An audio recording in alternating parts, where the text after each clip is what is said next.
O almoço tá garantido já, tá salgado aqui. A Wanda acabou de salgar aqui as cavalinhas pra gente almoçar.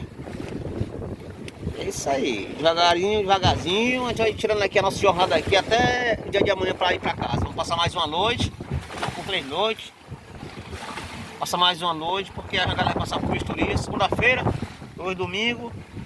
Passar esse domingo no mar, que amanhã, se Deus quiser, cedo vamos para casa. Ok, galera?